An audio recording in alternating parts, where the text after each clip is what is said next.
What's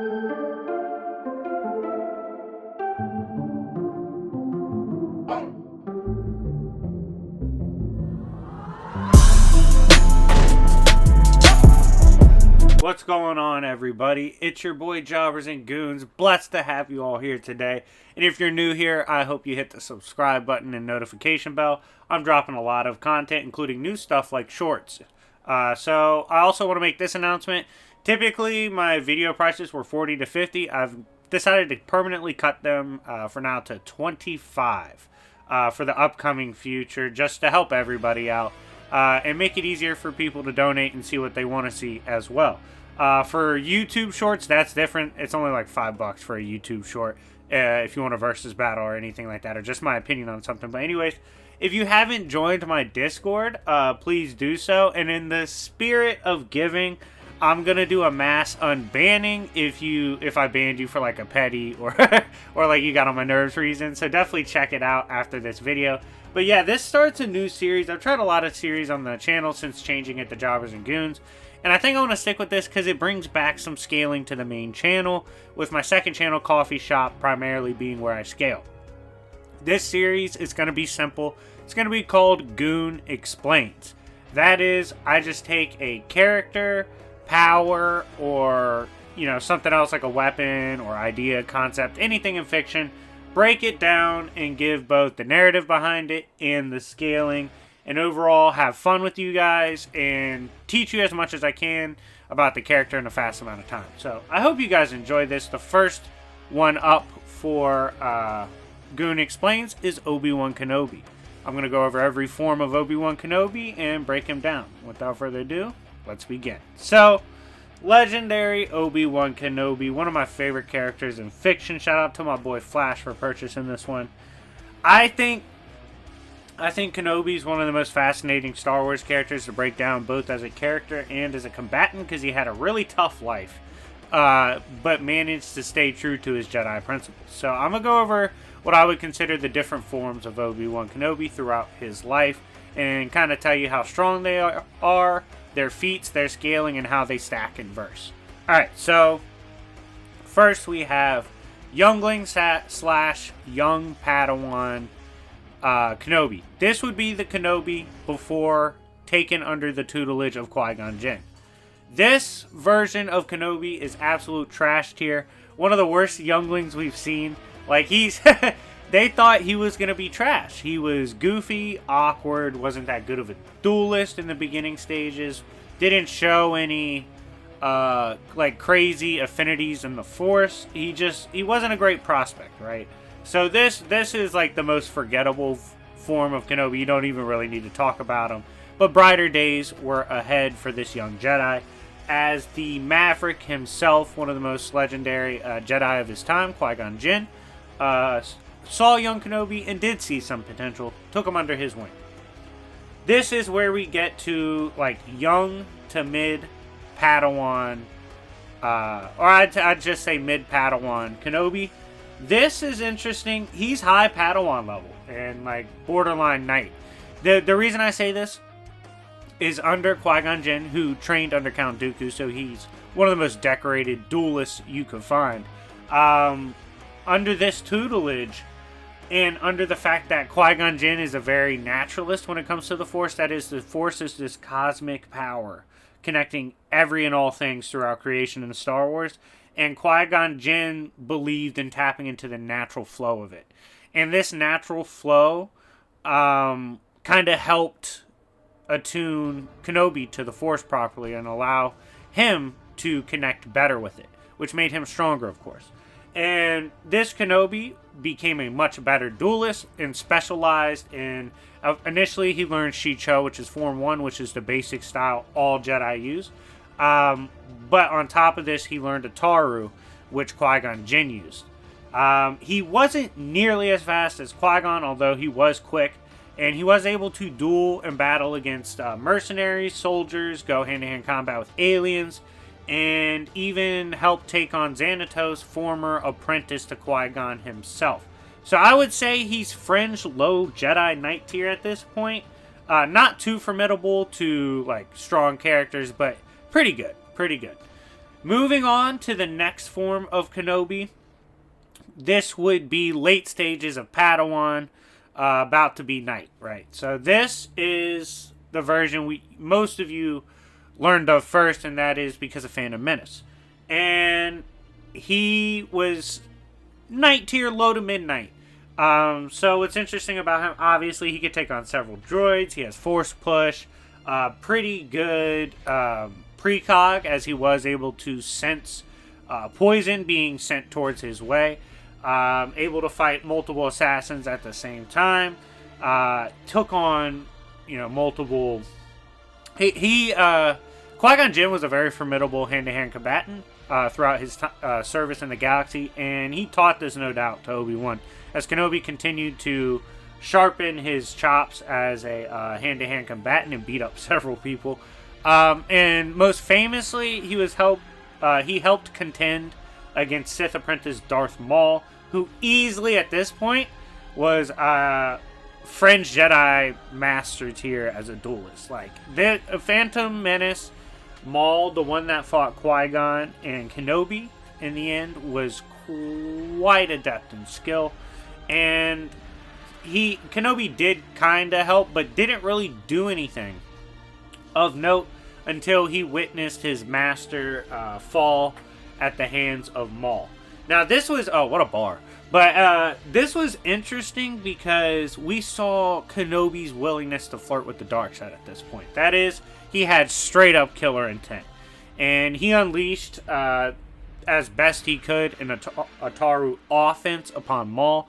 Was able to bisect his dual staff lightsaber, as well as even strike him.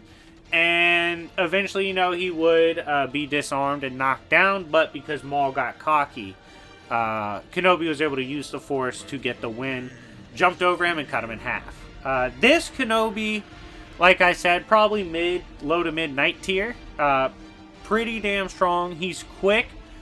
A very underrated hand-to-hand combatant. I think Kenobi's probably the most underrated hand-to-hand combatant in Star Wars. And when he was pissed and going all out, he was able to contend with Maul, which is quite impressive.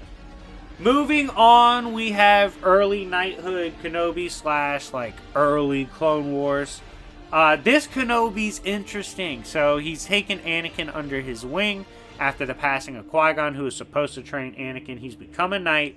And he is, starting to get his chops as a leader. I would say this Obi-Wan is high Knight tier, Jedi Knight tier / Jedi Master. And if you don't know real quick, so rankings in Star Wars go like Youngling, Padawan, Knight, Master, and then like Grandmaster. I'd say those are like the 5 levels. And then Godhood. And at this point, he's like high Knight tier, Fringe Jedi Master. I'm not there yet saying he's Jedi Master tier. This Kenobi, however, was able to take on Dark Jedi. He's able to spar with the likes of Kit Fisto pretty well. Gone on several missions, has developed his chops as a general, and as the negotiator, which would become his nickname throughout the Clone Wars. He's a lot stronger than... I don't want to make it seem like he's barely above Padawan version of himself that became a knight, but at the same time, that duel with Maul, that was pretty high tier for that version of Kenobi, and that version of Kenobi could give a decent fight to this form, I think. Moving on, we have like mid-Clone Wars, and I'd say going to as far as his first duel with Dooku. So at this point, actually, I misspoke. This was the beginning of the Clone Wars when he fought Dooku. Before that, they were just dealing with shady shit throughout the galaxy. But beginning of Clone Wars, Kenobi was like maybe low Jedi Master tier. Was able to briefly contend with Dooku, blocked his lightning up close. Was able to contend with Jango Fett, which is quite impressive because Jango Fett, while unarmed, took down like half a dozen Jedi by himself. So just all those feats being considered, he is probably low Jedi Master tier. However, he did have noticeable flaws in his defense and kind of got toyed with and picked apart by Dooku, who actually thought at that point Kenobi would have been a lot more dangerous given the time he spent with Dooku's former apprentice, Qui-Gon. However, after this form of Kenobi, we get into the later years and towards the end of the Clone Wars Kenobi. This Kenobi has by far practiced more and more of Soresu, Soresu being the defensive form of lightsaber dueling. And the reason for this is quite simple. Kenobi saw the flaws in his aggressive offensive style taught to him by his master, and it's unfortunately one of the reasons his master died and was taken down, because he overexhausted himself. So Kenobi at this point has advanced massively in the Force. He's able to use Force Push, Force Pull, high-grade telekinesis, high-level mental resistances. In fact, at one point, Kenobi was like passing over a planet and it was compared to like the mental power of 100 Darth Mauls, and the entire planet was a nexus, and Kenobi resisted. His Soresu style, though, is what really sets him apart in this era, as he's developed into the best defensive duelist in the Jedi Order. With so much time in the war under his belt, all the feats he has as a general, I think this Kenobi is definitely low Jedi Master to mid-med Jedi Master tier. He's super dangerous, and you have to be like well nuanced in the Force to even be a threat to him in a duel, because that's the only way to circumvent his style. Now, next form is Revenge of the Sith, after the Clone Wars / peak Kenobi, in terms of that time when the Jedi were falling to Order 66. So this would be like right when the Jedi fell, Kenobi. This Kenobi is stupid impressive. He's high Jedi Master. He was able to obviously contend with General Grievous, who was stated to be faster than any Jedi before. And he almost was able at this point to enter this like oneness type flow state. And this allowed him to counter Grievous, and he eventually did defeat General Grievous. He was also able to combat a raging Anakin Skywalker, the greatest Jimso master perhaps ever, as noted by Count Dooku himself. He was able to go toe-to-toe with Count Dooku. Count Dooku actually wasn't able to move him at all in the duel. Dooku remarked in the novel that like Kenobi seemed quite comfortable in that duel, and so he had to use the Force and muster up all the Force to kind of batter Kenobi and get him out of there. What's also fascinating about this Kenobi is that apparently he like negated fate through the Force. So every future shown throughout the possibilities of the Force showed Anakin defeating Kenobi on Mustafar, yet Kenobi actually still won, which is quite insane. So that's a pretty cool like resistance to fate manip or whatever you could argue. But yeah, this Kenobi easily high Jedi Master tier, no doubt. Now we're gonna move on to, in my opinion, his strongest form overall. That is Exile Kenobi. Exile Kenobi, his best feat is he kind of ran through Ashrat Het, who, if you didn't know, like bullied Clone Wars Anakin, and at that point was like training, and then would eventually go into a stasis to surpass both Vader and Sidious at the same time. Like he was prepping to fight both of them at the same time, which is nuts. But he ran up on Kenobi, got absolutely chop sueyed, and the reason I think this Kenobi is just like the strongest is because he's seasoned. He's already fought all his wars. He one-shot later Darth Maul.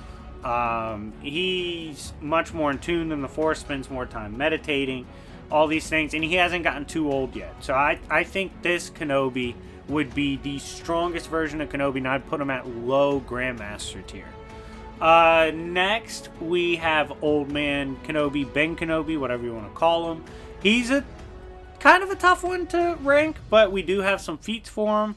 Obviously, in the Force, he's still well adept at mimicry. Beast with taming. He's adept at telekinesis. He's adept at Jedi mind trick, which he became famous for in the Clone Wars. All these things he's still good at. He hasn't dueled in a very long time. However, he does duel with Vader without a warm-up, which is crazy. And keep in mind, this old man Kenobi was just walking around the fucking Death Star. Like, he was just trolling and walking around and eventually ran into Vader, undetected too. Like, did not care.